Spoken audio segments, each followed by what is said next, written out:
We want to welcome you to Spanglish World Network and her network on Zingo TV, channels 250 and 251. Zingo TV is a free app that can be downloaded on iOS and Android devices. While you download, make sure to rate and leave a comment. Zingo TV is also available on Google Chromecast, Amazon Fire and Fire Sticks, Roku and Roku Sticks, and all smart TVs 2016 and forward. Redefine Parenting is a revolutionary approach to nurturing our children. Veenu will bring you live experts, transformative insights, and a fresh perspective, all aimed at helping families worldwide truly understand their children.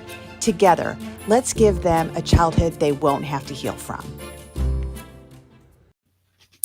Hello and welcome back. I'm so excited to have a reoccurring guest, Anastasia Arauz, who is a licensed therapist here in North Carolina.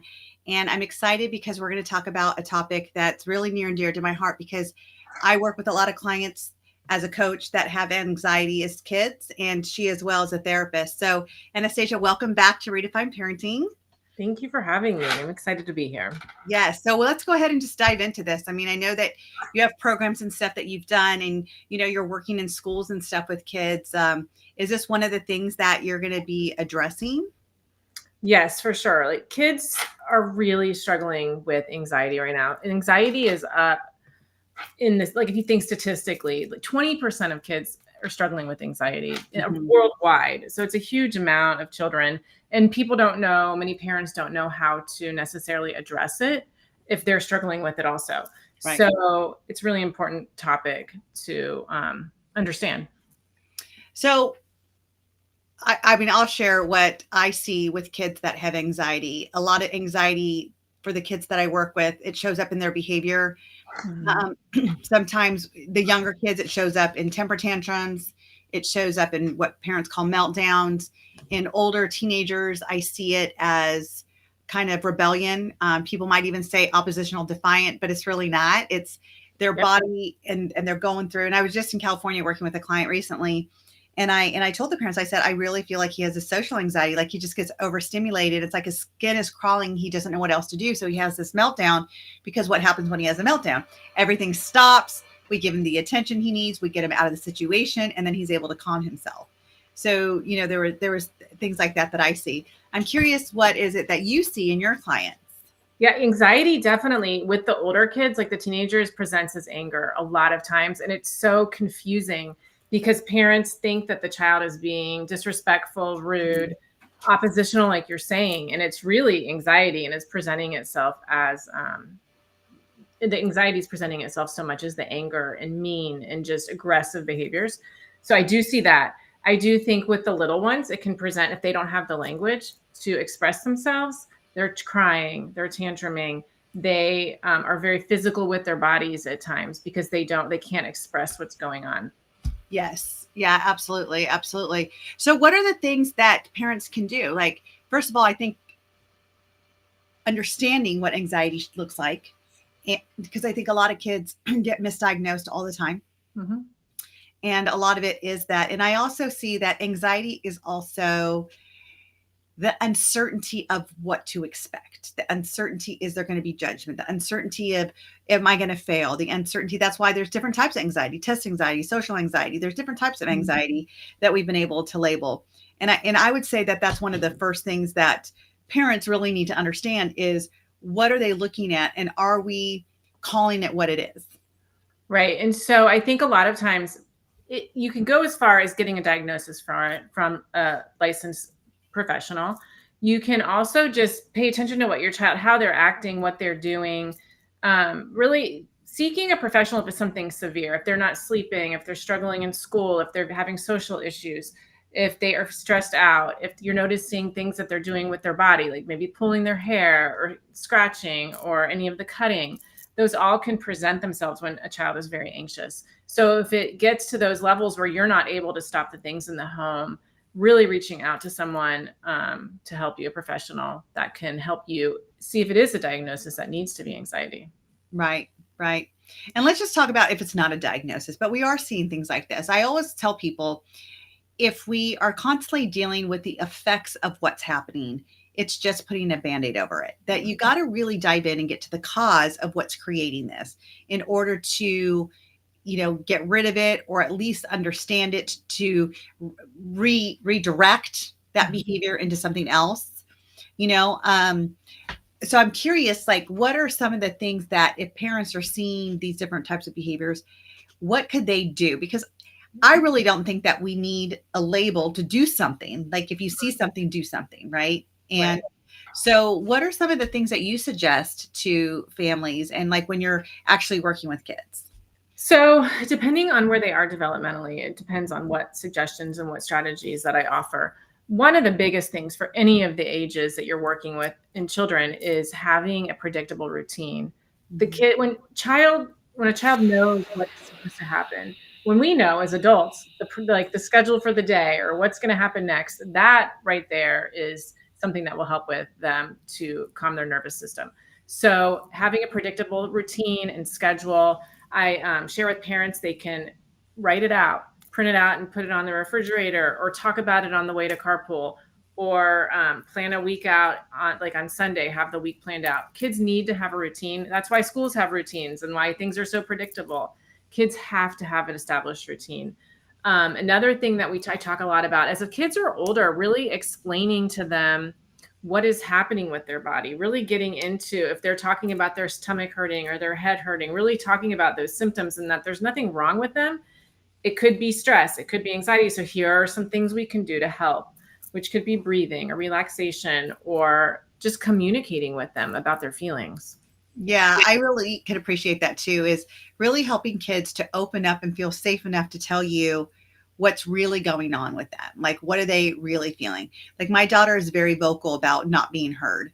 Mhm. And what I've realized with her, it's not so much that she's not being heard and understood, she's not getting the answer she wants. Mhm. So she interprets that as, my mom doesn't hear me, my dad doesn't hear me, they're not listening to me.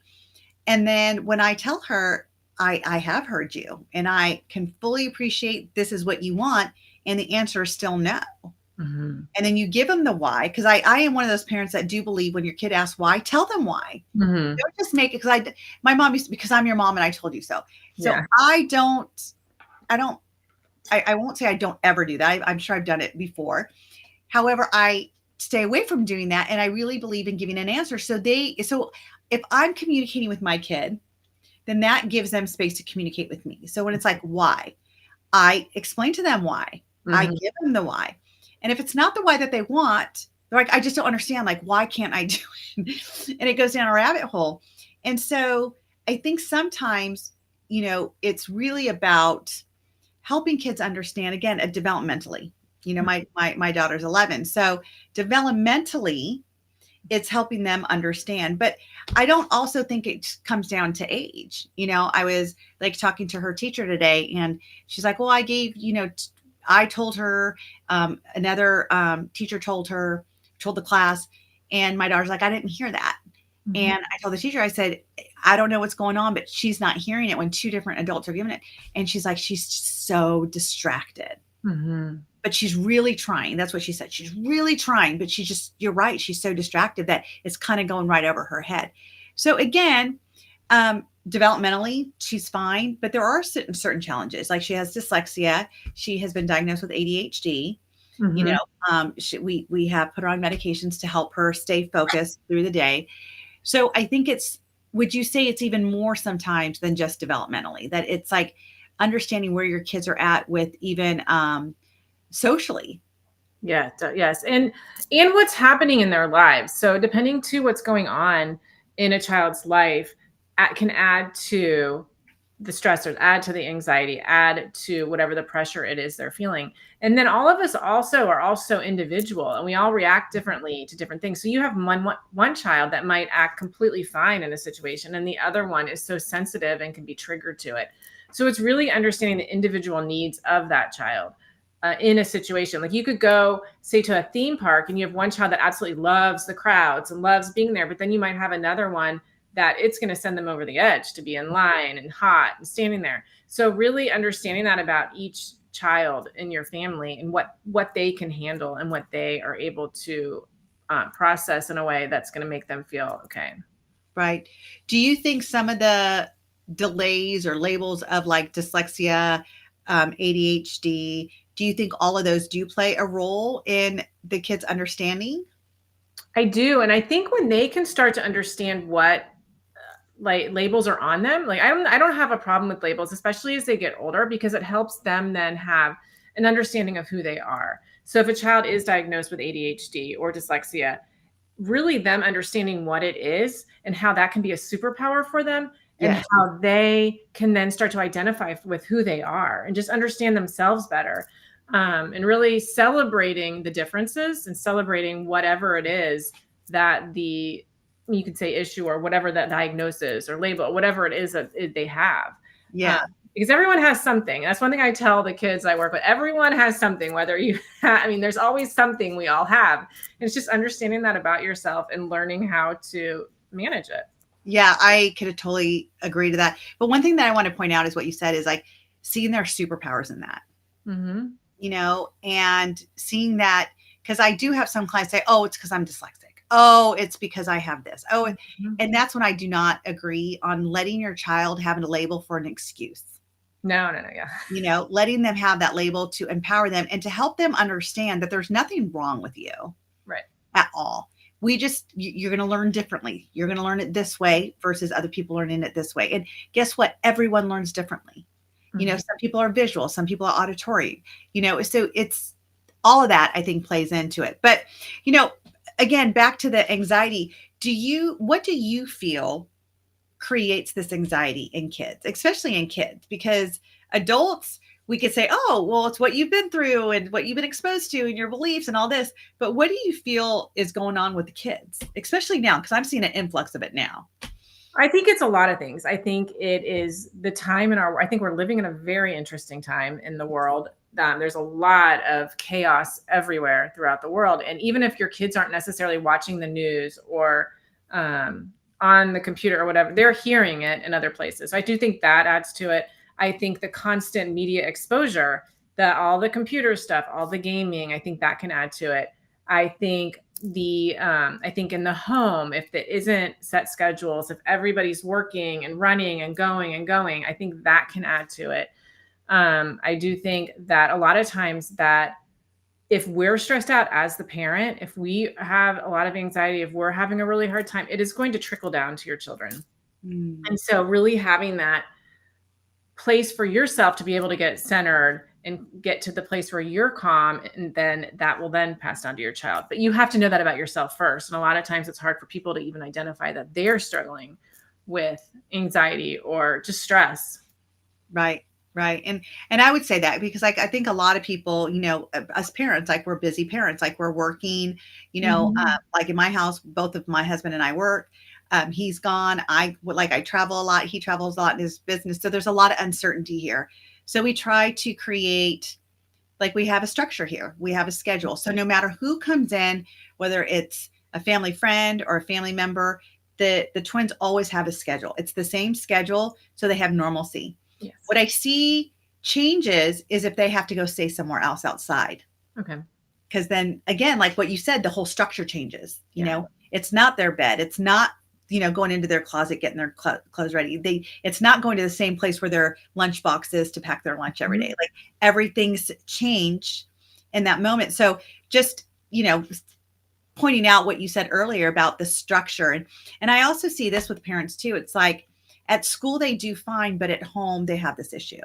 And it goes back to what you were saying is there a structure, something that they have certainty in? Like kids have certainty when they're going to go to school. My kids can tell you when they have, recess like that. They definitely can tell me what time they have recess. Yeah. And lunch. They know what comes after lunch. They know what comes before lunch. Like they know their schedule. Yeah, I love it. They love schedules. And I like what you were saying too about that you do both work and you both travel. And I think that's a really important point because your schedule is constantly changing and busy, but you're keeping it regulated for your child. And so that's a really important part to make is that if you are going to be a family that does work and does making sure you have those structures in place and taking the time to get it organized, spending the money to pay whoever it is that you need to be there, And it's not easy always because you've got to find the right people and you have to get the right structures, but it's definitely worth it for your child.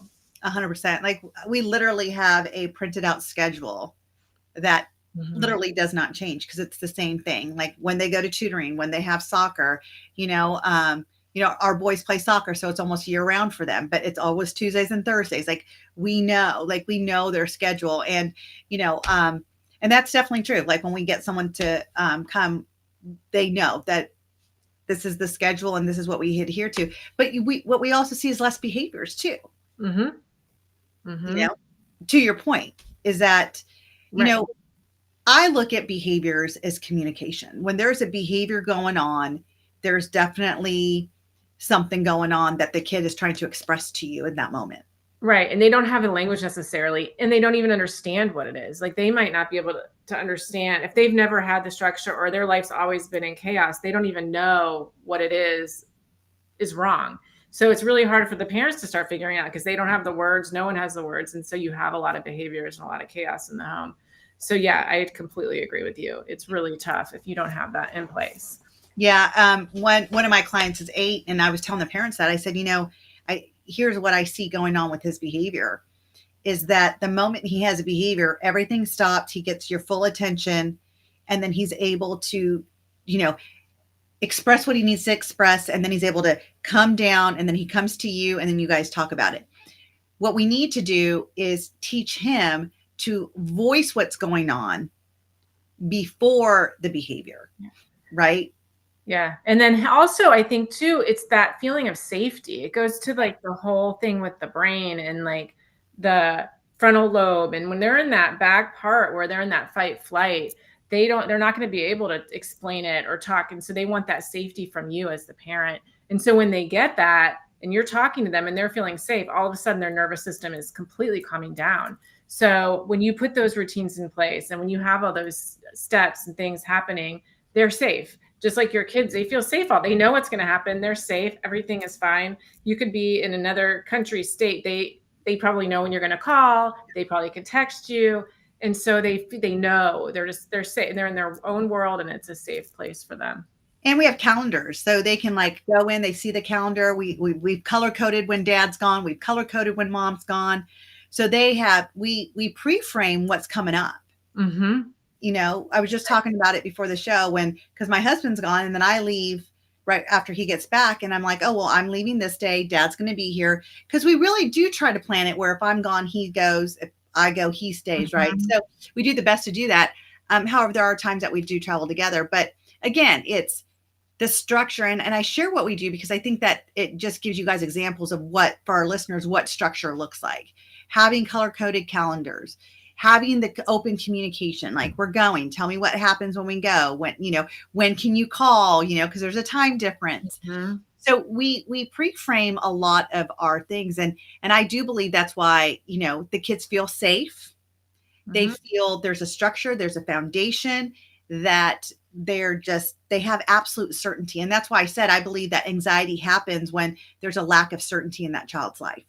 There is. And also too, another thing I was thinking about of ways that I talk with parents, sometimes children, getting them to find an interest, something that they're interested in is really helpful as well. So getting them engaged in activities that they enjoy, like soccer or dance or gymnastics or whatever it is, really getting them involved in something like that and supporting them through that, I think also helps with reducing some of that anxiety because you're going to find something that they then excel in or feel good about. So that will also help. Yeah, I agree. I definitely agree with that. Finding something that they enjoy doing, that's why I think sometimes art therapy is really good for kids because those that can't verbalize it, they can just kind of express it through drawing, coloring colors, and different patterns and different things like that. It just gives them another way of, again, if you can get it out, you could feel safe. I have another client who I believe, has some anxiety and like her brain doesn't stop. And when her brain doesn't stop, it creates that anxiety in her. So she's trying to constantly calm the brain down, And so we talked about it. I said, when that happens, one of the strategies I gave her, I said, get a journal and write it all out. If you just write it out to get it out of the brain, Your Mhm. body is saying, okay, it's coming out now. Like I'm getting it out, because sometimes it happens at 2, 3 o'clock in the morning, and then it creates this, and then she's up all night and then has to go to school, and she's just beyond tired. So again, it's that. It's like, I don't know when my brain's going to stop and I can't sleep. So it creates that, like you said, it goes to the back of the brain to that fight or flight. Like, what do we do? What do we do? Mhm. And when you get caught up in that, it's so hard. Yeah. So the key is to not get that. And I talk to parents about that a lot. The key is to help not let that happen. So it's always the preventative. It's always preparing. So if you have a child that it's really tough for them to go to school, right? So school's tough. Some kids don't like to leave you on a Monday morning because they're so attached. They might have some attachment things happening. So really every Sunday you're prepping for that Monday morning by language, talking about it. You have your routine in place. And so really that prepping, the preventative, the preparing, so they're not getting in the fight flight, doing breathing activities. I do a lot of meditation with my clients now. So really getting them to a place where you're preventing them from even getting in that fight flight. And so for parents that are curious about how do you introduce meditation to children, what is one way or a couple ways that you do it that kids are like, what? You want me to stop and breathe? You want me to close my eyes? You want me to listen to this? Like, this is stupid. How do you push through that? Definitely. Yeah. I've done that. I love teaching kids about meditation. So I always usually start with, just that we get a very quiet place, just sitting. I let them either sit or they can lie down. I love to do body scans with kids, which basically they focus on one part of their body at a time. So we'll start with the head. I'll be like, close your eyes, focus on your head, focus on your eyes. So I start there with them, really doing the body scan where they're focusing on each part of their body. That's really helpful because that helps them get into a state of like a meditative state. And it's a very easy way to get them started to understand it. You can do some visual meditations with kids, like have them visualize they're at the beach or wherever their favorite place is. So I've done that with kids, but I love doing body scans. I think it's a great way to help them because it also gives them something to think about. Because like you're saying, close your eyes and breathe. Kids are just like, they'll start thinking about whatever it is, like TV or Fortnite or whatever. But if you have them actually thinking about their body, it keeps them focused on like whatever it is that you're saying, like focus on your feet or now feel how heavy they are or whatever, however you can do it. There's also some great scripts online. If you just type in body scans online, if you're a person that wants to learn how to do some meditation with your kids, you can find some great scripts online that you can read and do them with them. So, oh, I love that because I've done this with adults, but I didn't even think about doing it with kids. That's an amazing idea to do a body scan with a child, And it's fun to do it with them. I've even sat in my office and done it with them. So we'll both lay on the ground and then I'll read it and I'll be like, all right, when we do it together. They love it whenever you do it with them. You can even find some recordings of some on different apps. So you can do all this kind of stuff with your kids, which I think is great to model it. So when you tell them that, how do you pre-frame what you're going to do with them? So we'll talk about, we're going to do like a meditation to calm down, just to get calm and to relax. Because sometimes when they come in, or if I'm seeing them, they're coming from right from school, or they're really stressed out, or they've had something. So I will help try to get them just calm. So I tell them, we're just going to calm down. So I'll usually turn the lights down. And I tell them too, like, if you're uncomfortable, you don't like this, just let me know. But usually they're excited. They're just interested in it. And after they've done it with me a couple of times, they understand. So I just let them know that we're going to just pay attention to how our body is feeling. We're going to just focus on each part of the body and just get it to relax. And then when we're done, you're going to feel completely different. And so then, and I'll tell them, like, I want you to think about how your body feels now. And then we're going to talk about it when we're finished. And what do you see the difference? I love it. I love it. And what you're doing, what you're describing is actually creating that space between calmness and that agitation and that, that, I don't know, I almost want to call it the rush of life that's going through them, So it gives them time to create that calmness in their body, to give them space to create that own calmness. And what I also like about it is also teaching them how to self-regulate. Yeah. That there's a way that you're like, wow, like my body is actually doing this. My thoughts are controlling my body right now. Like, that's why I'm in this anxiety. So as much as your body can control that, your mind can control that, your mind can also control calming it down and giving it the certainty. One of the things that I do with my clients when they're like having a panic attack, even, and I've taught this to them, is like to activate their five senses. Mm-hmm. Like what's 5 things you can see right now? Yeah, I'd like to know. What's 4 things that you can touch? What's 3 things you can smell? Like stuff like that. Because number one, it redirects their mind from what they were having the panic attack about. And some kids don't even know. They're like, I was sitting there and all of a sudden this happened. But there's something that their conscious mind was thinking of to put them in that fight or flight moment. And so to get them out of it, it's to activate the 5 senses so they can have something tangible that they're doing and their mind's actually processing it, the information through the senses. And I've had amazing results with my clients with that, especially the ones that are in high school. Yeah, that's a great one for them. I agree. That's a really, really good one. The high school kids would love that. Yes, you're right. Really good. And another one that I used, because I was diagnosed with the anxiety years ago, and I used to take medication for it, and I got myself off of it. And one of the things that I would do is, because I knew it was caused by the uncertainty of whatever was going on, I created what was certain. So I'd ask myself, what's great? And I would answer it. Like, what's great is I can breathe. What's great is I can see. What's great is that I have full control. I'm driving. What's great is I have a house. Like just little things in the moment. And next thing you know, I was fine. Yeah. Like it totally diverted the whole panic attack. That's amazing. I think we forget like how much control we have over how we feel. Our mind can switch. Like if you start thinking about something like if someone passed away, that's going to start making you feel very sad. And you can get yourself to a place of even crying. But then you can also flip that and think of a place that you absolutely love to go, like a trip, and really start focusing on that. And then it'll make you happy. So I think you're making a great point on how we have the ability to really change how we're feeling. And we forget that. Yeah. Our mind has so much power. And I tell my clients, physiology first. So think about your physiology. Like when we go into anxiety, think about what your body's feeling in that moment. How is your breathing? How is your shoulders? And then like, what are you focused on? What are your thought processes? What are you telling yourself? And let's just change it.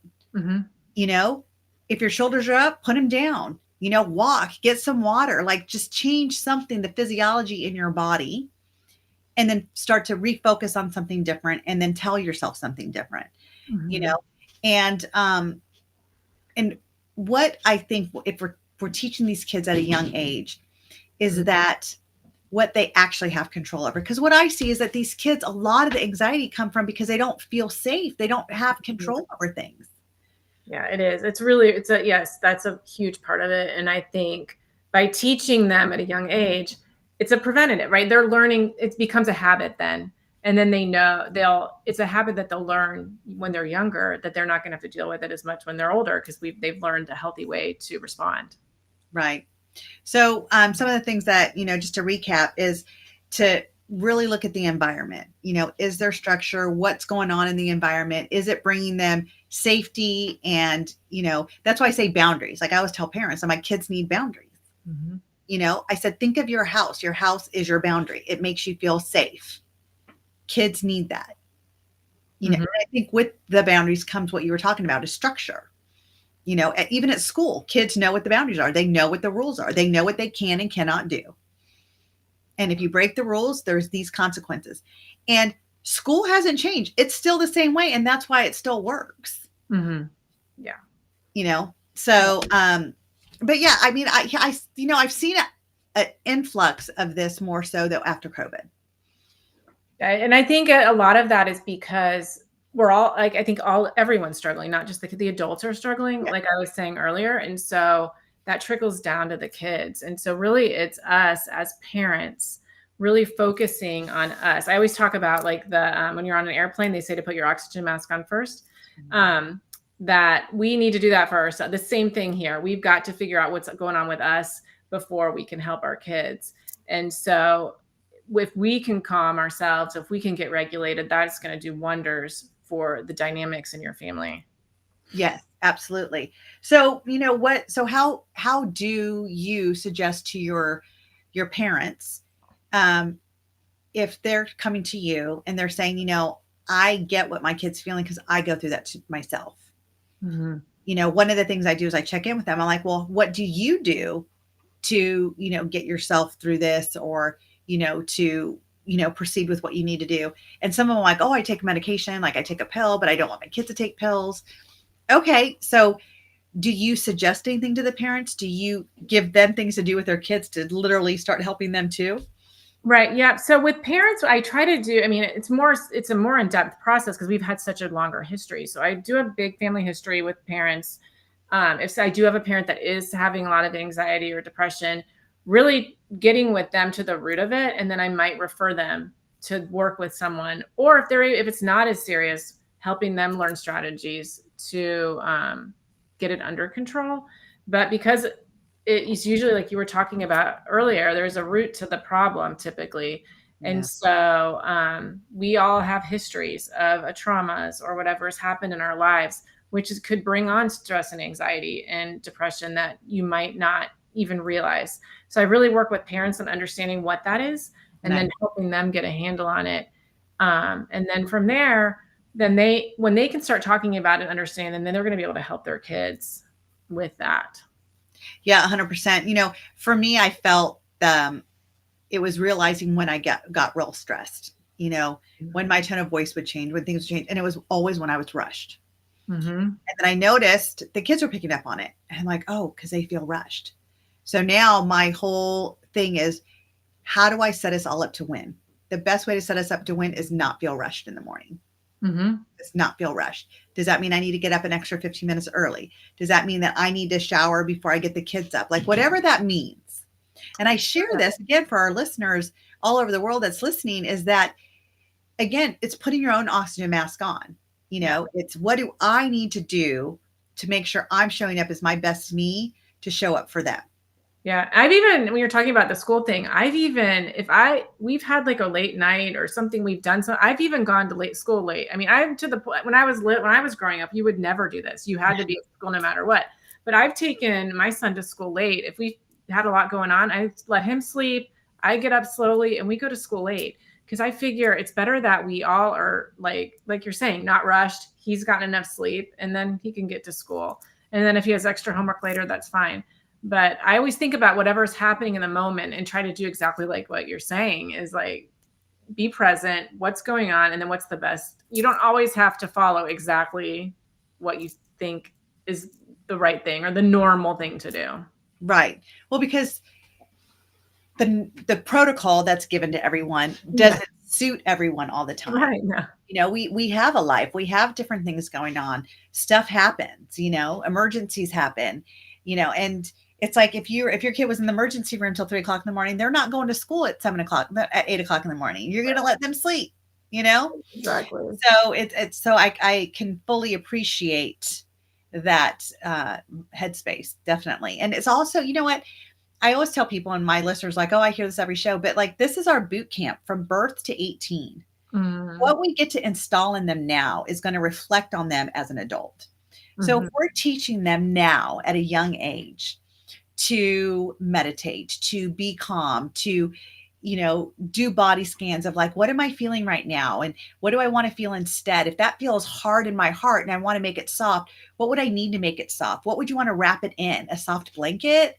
Oh no, water. Okay. So let's put it in water then. So we're going to soften it up. If we could teach them this stuff now, how will that show in their life as an adult? Yeah, so true. And I think when I grew up, like in the 80s and 90s, it was just about go. It was a different, I think we have now things are so crazy, but there's also this place of self-compassion that's starting to open up in the world where we all can feel it we feel like it's okay to take it. And I don't think it was that language was around then. And so really having self-compassion and knowing it is okay. It is okay to take a break and to have that self-compassion for yourself, because you need it or your child will need it. And I think that is a blessing that we're hearing that more now. I think people are understanding that a little more than they did when I was young. Yeah, because I didn't even hear the word compassion. I didn't hear the word gratitude. I didn't even hear the word celebrate. You celebrate if your team won. That was a celebration, and now the more and more we're doing that. But I'm also seeing that the more we're being in tune with this, the more kids are having self-worth now. Mm-hmm. That we're celebrating the little things that they're doing, that we're showing them what compassion is. So how would you explain self-compassion to say a 7 or 8-year-old? So let me how would I explain that to them? Really being able to look at a situation and know that it's okay for you. I don't know if I would use the word self-compassion with a little one, but helping them see that their views are okay. They're okay in their space, in their moment, in their body, and whatever it is that they're doing, and to just be able to feel okay with it. Because a lot of times we look, especially as after they're 9 or 10, they look to the outside always. And so, for that validation. yeah, really feeling that for yourself. Yeah. So I do the same thing. I was like, I tell them, what do you need to do to feel okay right now? Mm-hmm. Like, you're okay feeling whatever you're feeling. I get it. You're upset. Yes, I'm upset. Yes. And it's okay. Mm-hmm. Yeah. Your body's doing exactly what it needs to do right now. Yeah. And let it out. And don't push it around. Like I joke around all the time with my son about not pushing down his emotions. And so making sure, because I say, like, if you keep pushing it, you're going to explode. It's going to explode. It's coming out somewhere. So either it's, let's talk about it now, or it's going to come out at a different time in a place you might not want it to. So, and I work with that with my families as well, is really learning the language, like the feeling words and the feeling language, understanding your emotions. So you're not pushing everything down and you're able to express it. Yeah, I definitely agree, because it's going to show up somewhere else. And, and I do believe that our emotions show up in our ailments that we have in our bodies. Yes, I do too. And because everything's energy. Mm-hmm. So the more you push it down, somewhere, somehow it's going to, Yeah. And it goes back to the anxiety, like you're saying, it goes back to that. Because I have some clients that are constipated all the time. And the parents are like, I don't know what to like. I think that's the biggest physical ailment my clients tell me. Really? Like, their kids are constipated. Yes. And then when I start talking to the kids, it's what's going on. And like, they're all binded up, like emotionally. Interesting. And I was like, wow. So like putting emotions to that, mm-hmm. And then being able to talk about things, and then also telling the parents to add some more fiber to their diet, get rid of the processed food, get some more whole foods in there, some more fiber, green vegetables, but also just, having them be able to have that safe space to communicate without the judgment.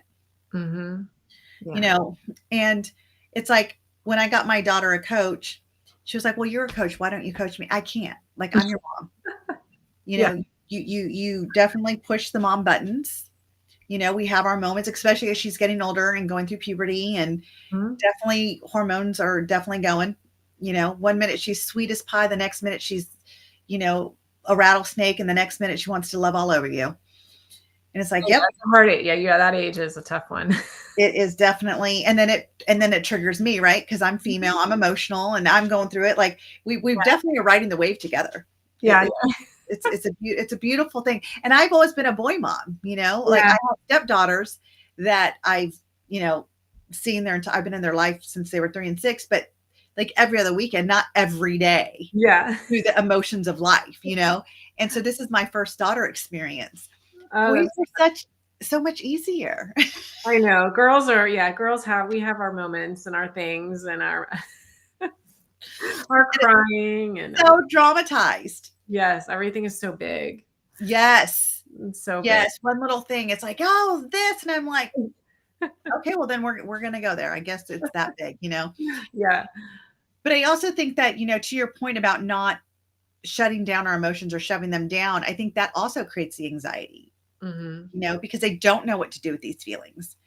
And then they get scared to show feelings, because in their mind, they've given a meaning that I'm not supposed to show feelings, or I'm not allowed to have these feelings, or these feelings aren't correct. So I think that self-compassion, when as kids get older, what I teach them, like the 14 to 16, 17-year-olds that I coach, is give yourself grace.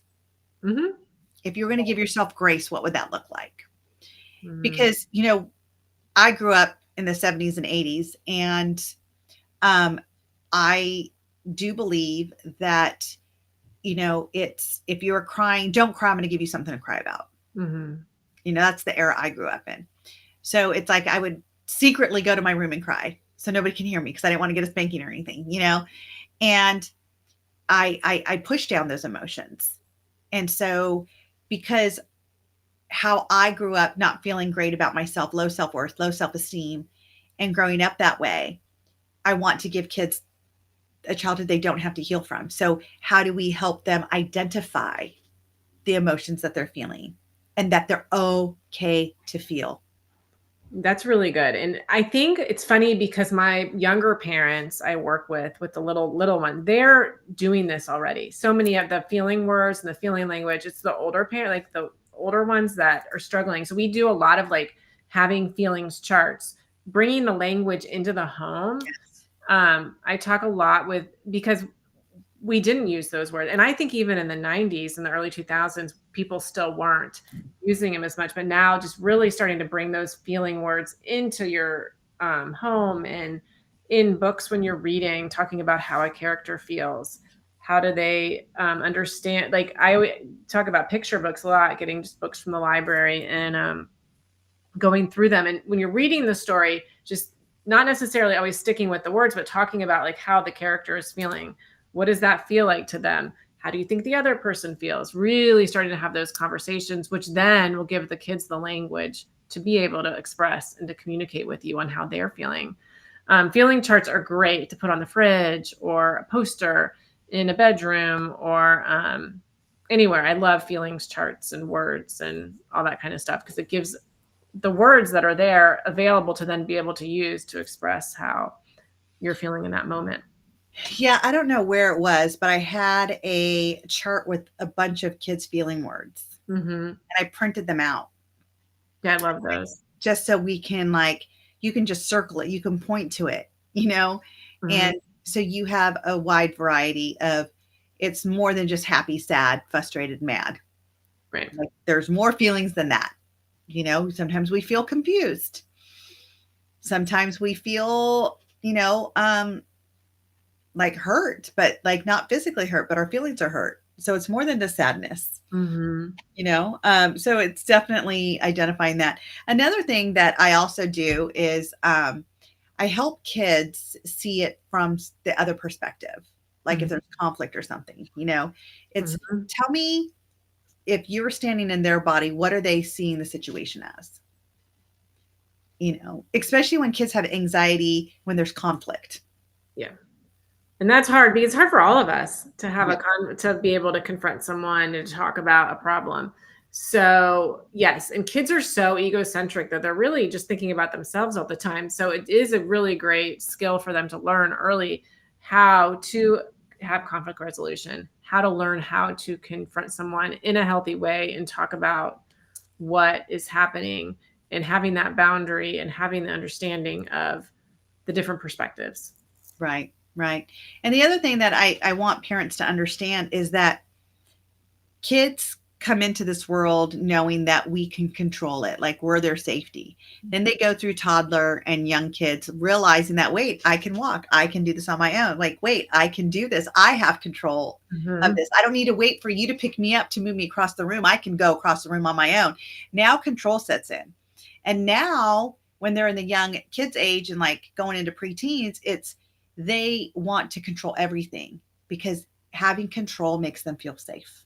Mm-hmm. And the minute they don't have control of the situation, especially with their little peer group, they don't feel safe.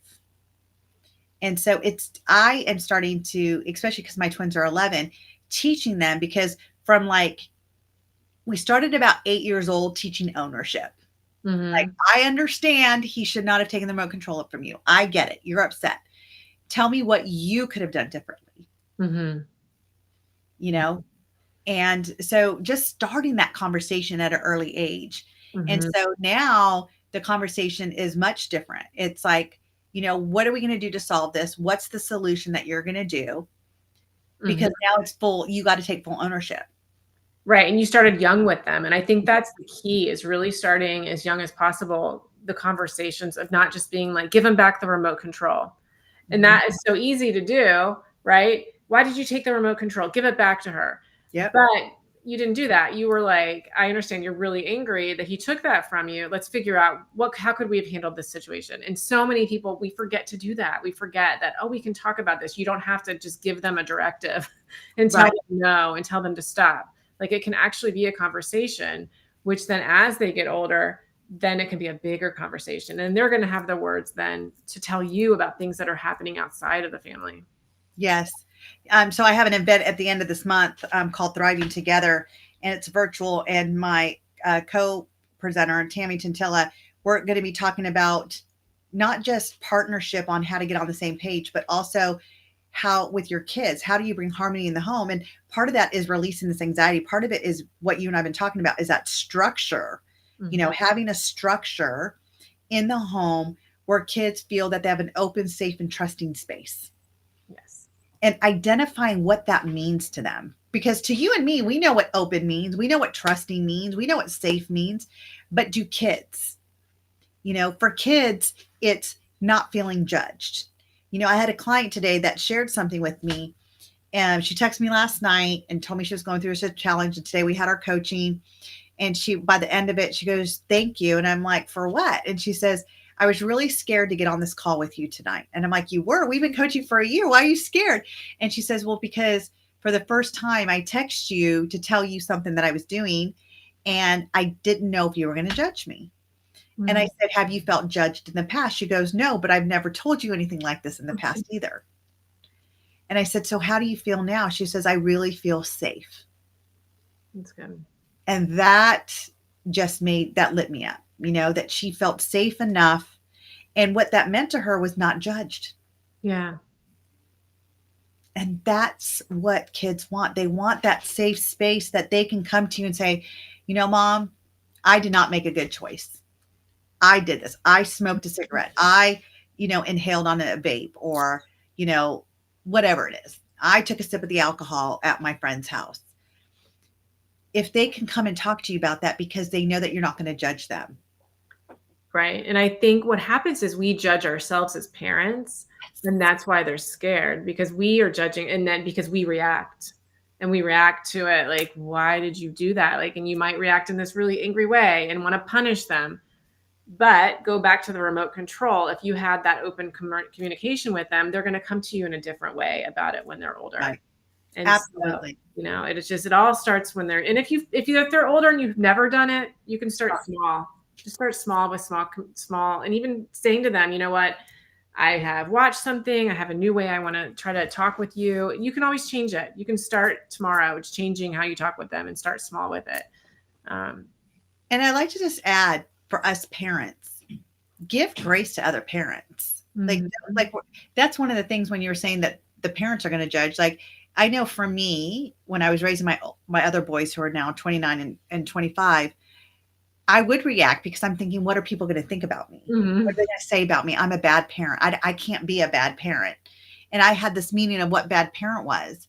Yeah. And I had a coach years ago that said, "So Veenu, what is a bad parent?" And I'm like, someone who doesn't care about their kids. They let them do whatever.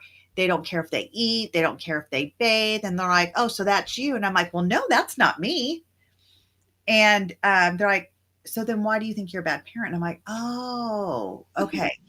But again, it was that I felt I was going to be judged by other parents, the other parents at the soccer field, the other parents at the football field, or the other parents that know that my kid took a hit of the cigarette.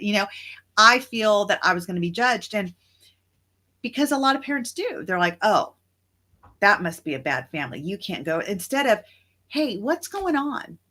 Or even like, we're all on these different, even if you have like the healthiest family, your kid's still on their own path, and they're still their own human. It's funny because my son, I did a conference at school, and everyone knows my career, what I do. And the teacher's like, "Yeah, the other day he was in math class, put his legs over the chair and said he didn't want to do math anymore." I'm like, "What?" And he's like, "Yeah, I told her I just didn't want to do it." It was so disrespectful. I'm like, what is happening? So immediately I get to the self-talk of like, these people are probably like, why is her child talking to me like that? And so you go to that, but he's on his own path too. So then afterwards we had a discussion about why he didn't want to do the math and what he was angry about. Yeah. But we all go through that, and the kids are going to do the stuff they're going to do, and they're whatever level they are developmentally. And so you just have to be there to support them. And I think that's the biggest thing. And asking the kid, what does support look like for them? Mm-hmm. Yeah. You know, I asked a client the other day, I'm like, should your mom contact the teacher? He's like, no, I got this. And this kid's like not doing well. You don't really got this. You think you got this, but you don't got this. And so it's, okay, then what else can we do to support you? If that's not the support you need, then what it is. And again, that also helps create that open, safe, and trusting communication with your kid when you're asking them, because nothing has a meaning but the meaning we give it. And our kids, I promise you, have a different meaning to things. Mm-hmm. You know, or this whole evening, my daughter and I have been going at it because she has a whole different meaning of what her assignments and what she's doing and what she's not understanding than I have, you know? And so it's really helping them understand, you know, the meaning they're giving it. And is that accurate, or is it what they want you to think it is? Right. So, but we're already out of time. I can't believe it. This has just been so great, Anastasia. I love having you here. I love bringing your clinical perspectives to this, because it's really helping our audience all over the world. So, any last thing you want to leave with our audience? Just have fun with your kids. Don't judge yourself. Be compassionate. All those things. Yes. And thank you so much. And as I always say, be curious, not critical. Thank you all for joining us tonight.